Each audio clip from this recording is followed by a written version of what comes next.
So who wants to buy a triple net property? It's a mature buyer. It's someone that's owned a property for a long time and might have paid it off. It's a doctor, a lawyer, an accountant. So it's a professional that doesn't want a day job managing their property. Mm. That's who buys triple net property. If someone wants to retire and they want passive income, they sell their apartment building, they 1031 exchange into a triple net property, and their life immediately just got simplified. Exactly. You're listening to the Accredited Investors Only podcast presented by Accredited Life. All right, Alan, welcome to the show. How you feeling today?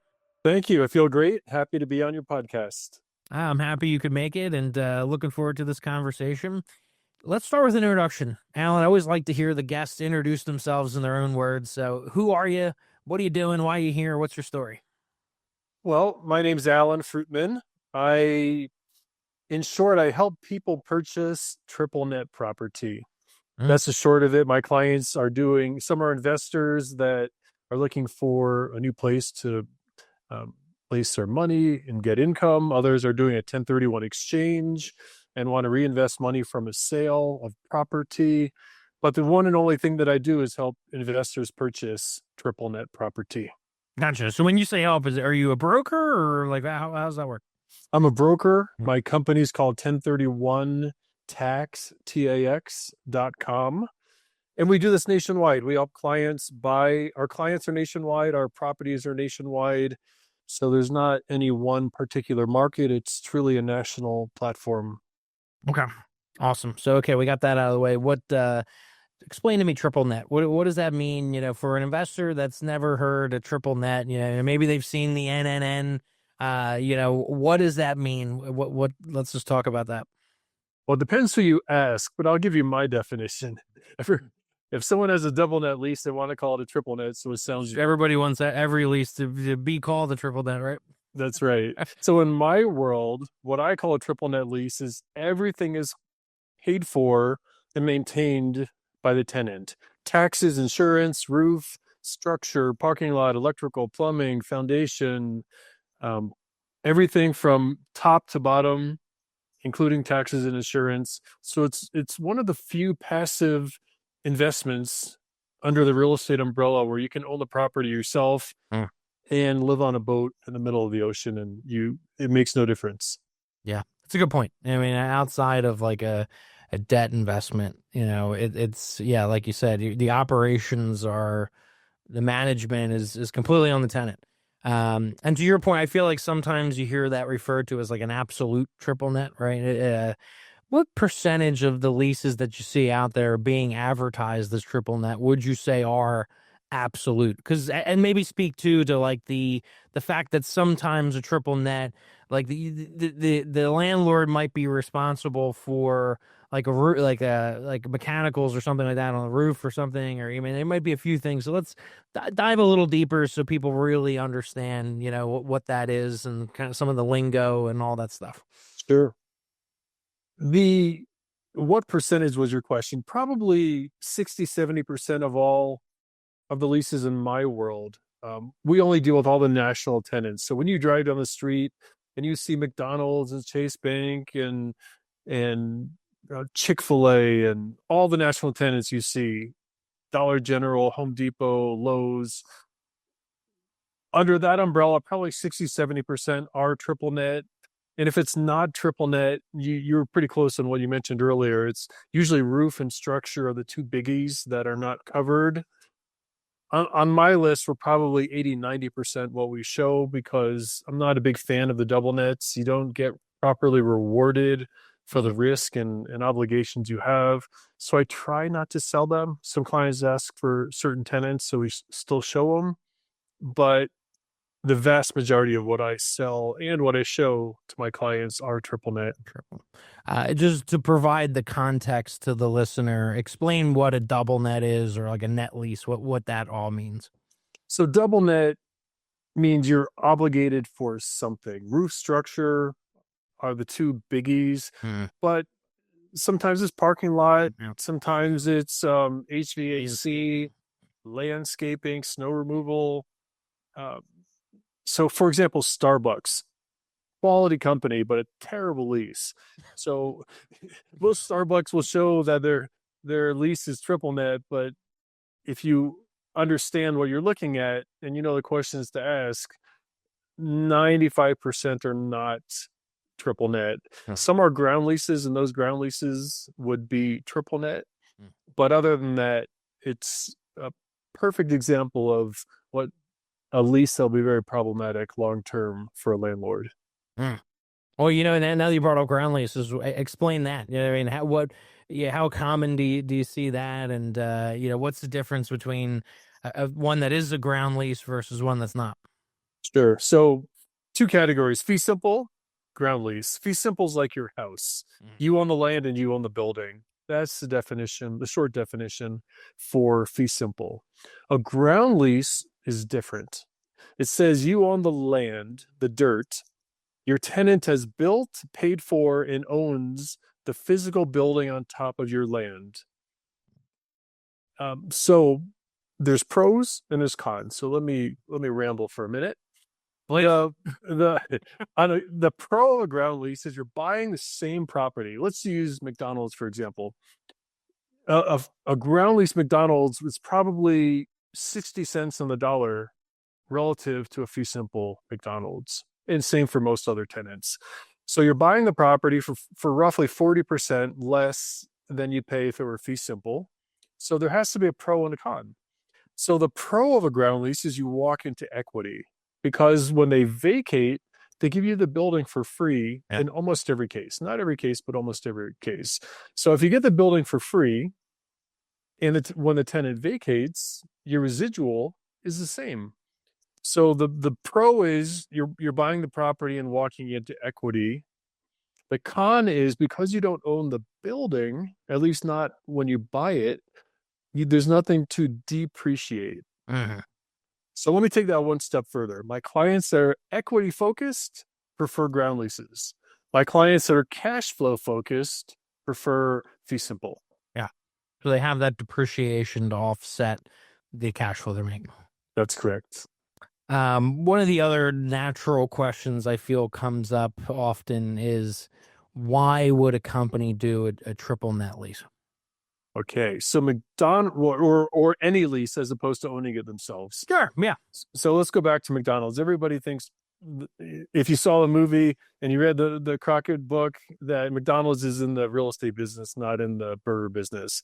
But I've been doing this 32 years, and ever since I've been selling triple net property, there's been plenty of McDonald's for sale. So why is that? And all the other tenants. So why is that?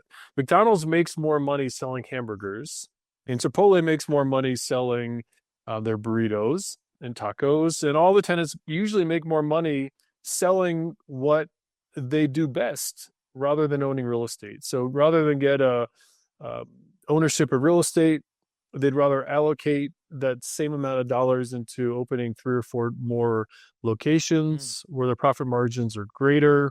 That's why. Well, what control does the owner have in a triple net if the tenants, if they're not keeping up with the building and stuff like that? How is that all negotiated in the lease, and then how is it, enforced moving forward, that kind of thing? That's a great question. I'm going to answer it a couple different ways, if I may. Number one, these are national brands, and they have national and regional real estate departments that go out and make sure that their stores are properly maintained. McDonald's does not want to have leaky roofs and paint chipping off the walls and other problems and bathrooms that are in disrepair. It's bad for the brand. So number one, they want to maintain it for the sake of the brand. Number two, per the lease, they have to maintain the property. And if they don't maintain it properly, you can notify them of deficiencies and they would have to fix it. Number three, and this is all separate from a ground lease, because on a ground lease, they own the property, but there's more of a question for fee simple. Yeah. And number three, what I advise my clients, if you find out your tenant is not going to renew, and there's usually a 6-month period before the lease expires that they have to notify the landlord if they're going to exercise a renewal option or not. And all tenants eventually vacate. So when you find out your tenant's not going to renew, I always tell my clients that's when you hire an engineer, have them do a full inspection of the property, and give them written notice of any deficiencies. Most leases say that they have to return the property in good working order. So not new, but good working order. The roof has has good functional life remaining and not leak. The HVAC, the paint, the electrical, plumbing, all the various elements have to be in good working order. So if you hire an engineer before the lease expires and they give a written report of the deficiencies, that's a perfect way for you to make sure when the property is returned back to you that it's in that good working order. Yeah. I asked the question, for two reasons, because I feel like, as we said, this is an opportunity to make an investment outside of a syndication or a fund that is truly passive. But even in all passive investments, there's always some work to be done, and protecting your asset, making sure that it's being withheld and and managed properly and all is crucial. And then we've obviously all driven by the McDonald's that look better than others, or we've driven by, like, Rite Aid's a big one now. We're talking, I live in the Philadelphia area. Rite Aid, many Rite Aids are closing right now. So some aren't looking as good as others. But we've all seen those stores where it's just, there used to be a Burger King about 10 minutes from my house down in Westchester. And this thing was bad. They actually did just remodel it a couple weeks ago. But boy, before that, it was like, I don't know who would step into this store. It looks so bad. And to your point, it's just like, it affects the brand. Then you think about that when you think of Burger King, and I'm sure they don't want that. And maybe an evolution in the conversation here is talking about the difference between a corporate run store versus a franchise run store. Do you work with both? Do you stick more on the corporate, or let's talk about that? Both. Right. Both. So a question I often get is, what's better, a corporate store or a franchise store? So if everything's the same, corporate's better.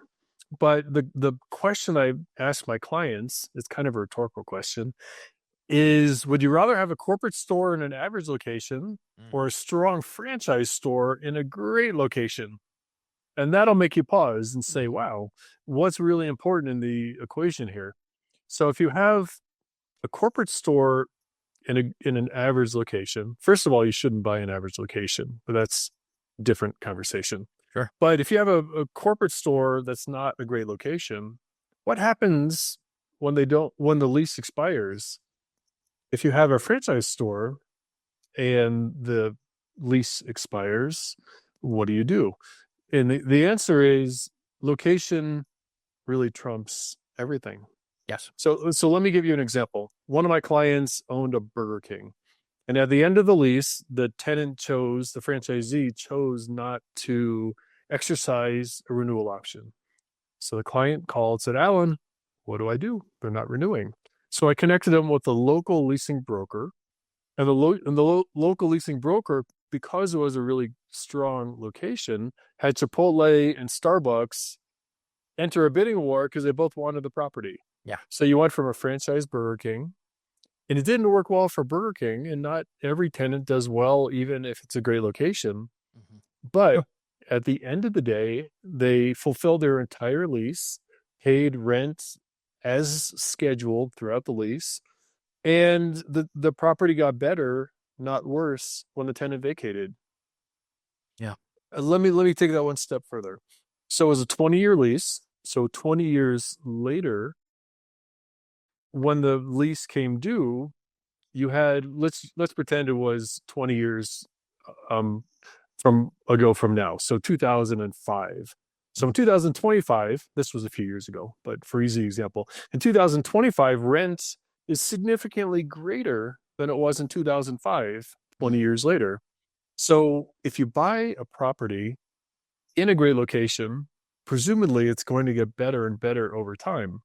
Yeah. So it's in some regards, it's almost like a land bank where you collect money and income while you own it, but it gets better over time. And in my book, I have a chapter that says the 2 happiest days of owning triple net property. The first happiest day is the day you buy it, because you have a long stream of uninterrupted income.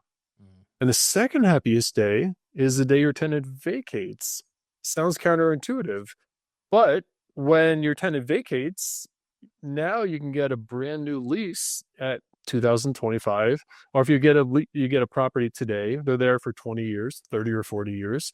But when they eventually vacate and you can re-tenant the property, you get a new lease with a new tenant at whatever the prevailing rental rate would be, probably much more 20 years from now is 2045. Mhm. So you've collected rent. There's built-in rent increases in almost all of the leases. And then you get a great kicker on the backside when they finally vacate, if you pick a good location. Mhm. So location is always number one on any real estate investment. Sure.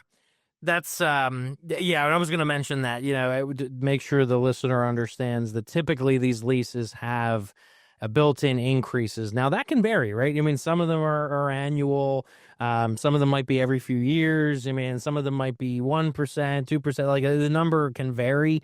I've saw people a couple years ago when inflation was really high wanted to get CPI in. I don't know how many of those leases are through or not. But to your point, there's going to be increases, but chances are they're not necessarily going to meet the market, especially over 20 years. So to your point, there's still that room for renewing at the new market lease rate. So talk to me about that. How do you navigate? And there's probably a greater conversation here too, with like, what else do you look for in the lease? But obviously, the rental appreciation, I mean, how much it's going to increase is something that's important to look at. And then two, like I've seen them where, it's like the buyout and all, you know what I mean? Like, can they get out of that 20-year lease, or is it a 10-year lease with 5-year extensions or something like that? So let's talk about all that, when it comes to the lease and what people should be looking out for and some of the differences and all that kind of stuff. Well, it's a big question. I can say that many different ways. Definitely. The way I look at a lease, if there's a termination provision, let's say that after 10 years they can terminate, or they can terminate with 6 months of rent. If it's a 20-year lease and there's a termination provision after 10 years, in my book, it's a 10-year lease. Mm-hmm. So most leases have multiple renewal options. Mm-hmm. So standard lease is either 15 or 20 years with no termination option, and the ability for the tenant to renew on a 5-year extension. And often there's 4 or 5-year extensions. So if you start with a 20-year lease, and it's a tenant's option at the end of the primary term to extend 5, 10, 15, or 20 years. And you do it on 5-year increments. So it could be a 40-year lease, and some leases are longer, so it could be longer than that. But typically either 15 or 20-year primary term, and 4 or more renewal options for the tenant. And again, there will be rent increases on almost all of the leases. Okay, so let's talk about due diligence from a like a tenant standpoint. Like you said, there's pros and cons to the corporate stores versus the franchise. Some franchises are going to be a lot larger, more creditworthy than others.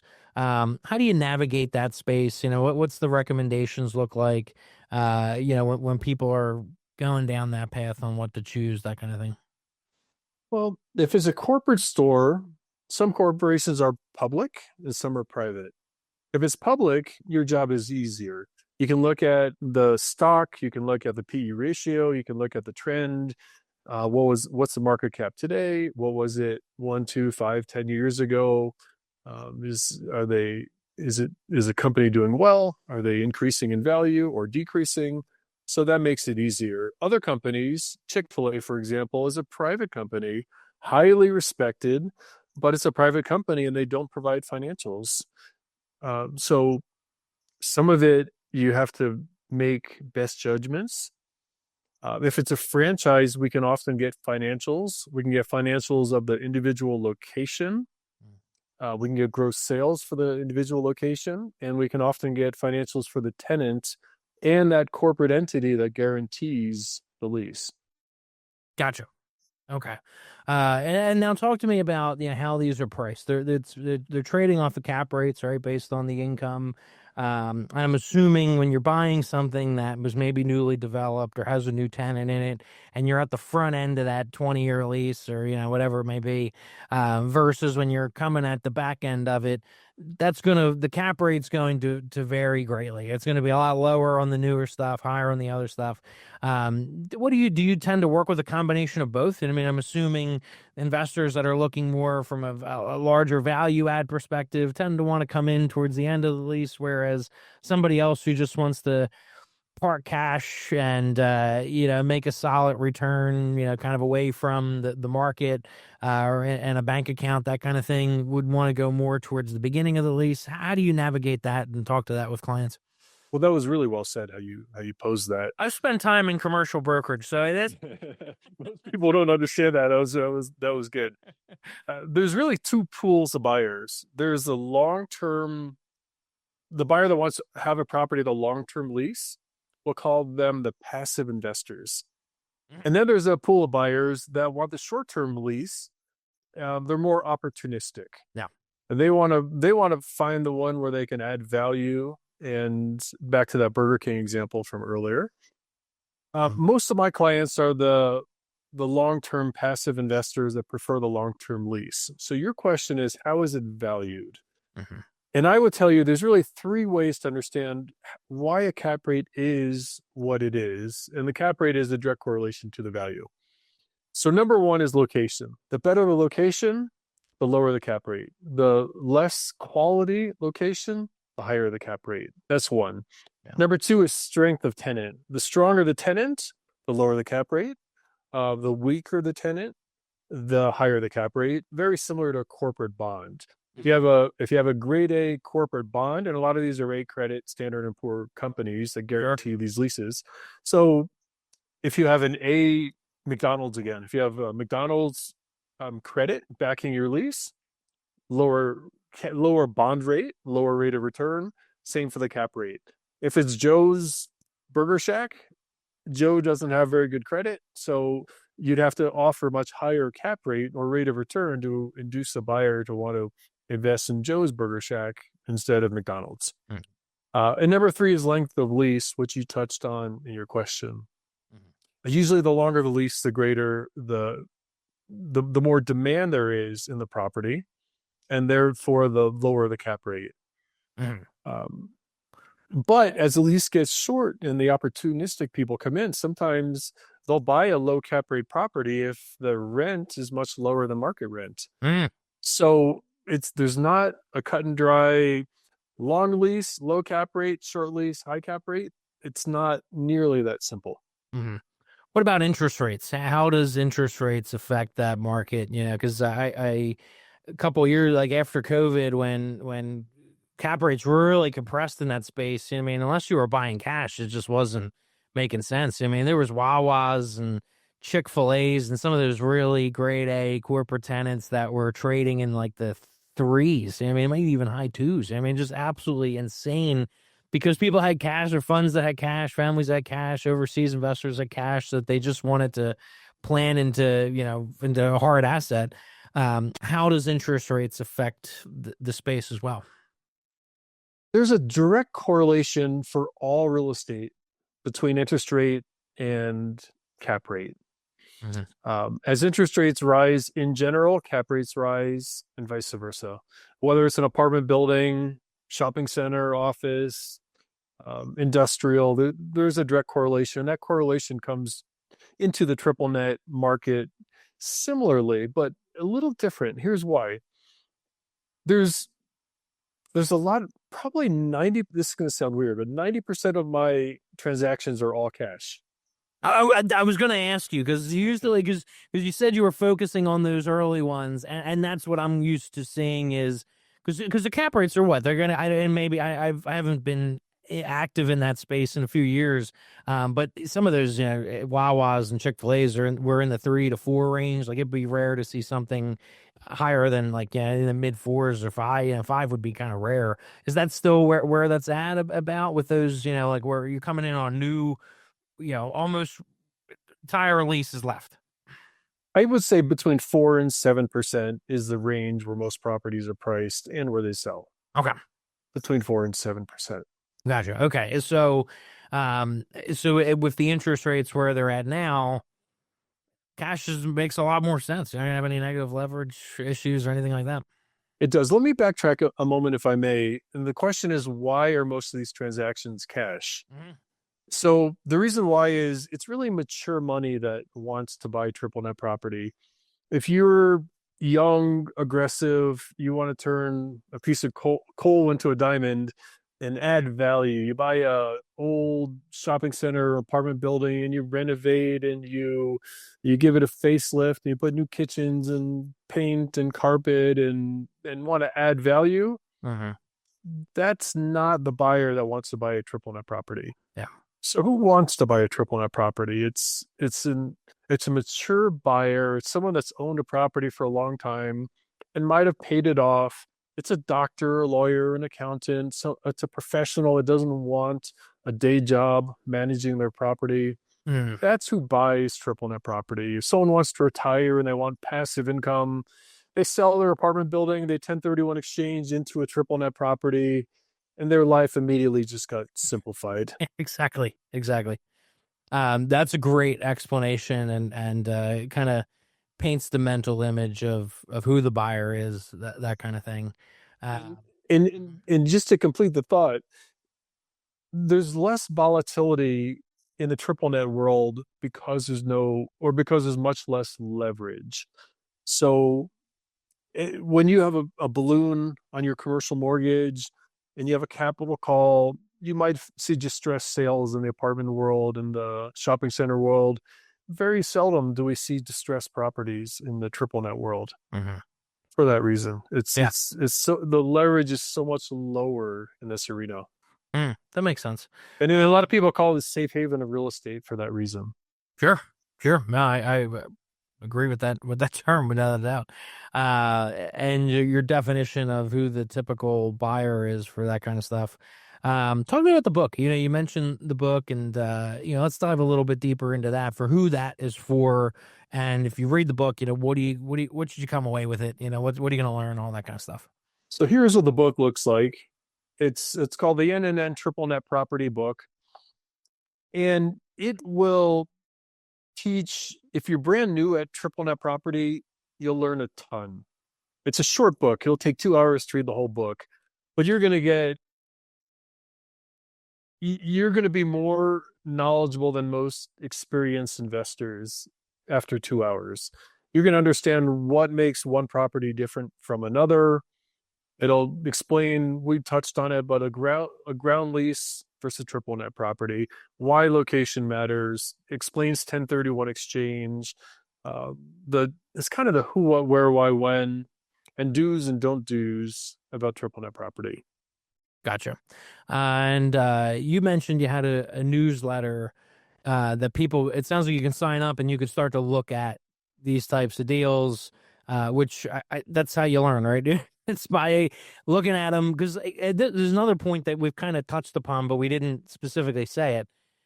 This is not the kind of deal where people usually have to do it in their backyard kind of a thing, right? I mean, you'll buy it if it's in a good location and all, and it's an absolute triple net. You can really do it from anywhere in the world. I think you mentioned you could be out on the boat, right, in the middle of the ocean, and have these properties be making money this way. Talk to me a little bit about that and how through the newsletter and all, people can start to look at these and start to see what it actually looks like and all. Right. So there's two questions you asked. So the easy one is location matters. So you want to be, and I talk about this in my book, you want to be on that prime retail corridor when you have Walgreens, McDonald's, Home Depot, Lowe's, Kohl's, Target, Chase Bank, all lined up. We'll call that the prime retail row. If you can be on that location where there's very little vacancy, people want to get in, and there's little opportunity for companies to get in, and you have to tear down a property in order to put a new property up. Yeah, that's where you really want to be. Maybe it's near a hospital, a university, a major highway exit, but somewhere substantial. That's really the location where you would like to be. Would it make you feel better if it's in your hometown or state? Yes. Does it matter? No. Mhm. Most of my clients, if they really want to be in their state, we find it. It's not difficult for me to find it for them. But it's a big country and there's a lot of great properties. And when you compare, you don't want to find a lower quality property in order to have it close by, as opposed to one further away but a much better quality Yeah. location. That trade-off is not a good trade-off if you really want to be close to home. Yeah. So would it make you feel better? Can you brag to your friends that you own that McDonald's down the road? You drive by. Yeah, you could brag about it. If it were something you had to manage, it's much more important Exactly. to have it close by. So your second question, it's not a newsletter, it's a property list. So every day I send to my property list new properties. Why do we do it every day? Because the market moves fast. And we add properties, we remove properties from the list every day. It's only for principal investors, not other real estate brokers. When should you start looking at it? Before you're ready to buy. So when a client wants to learn about investing in triple net property, I tell them three things.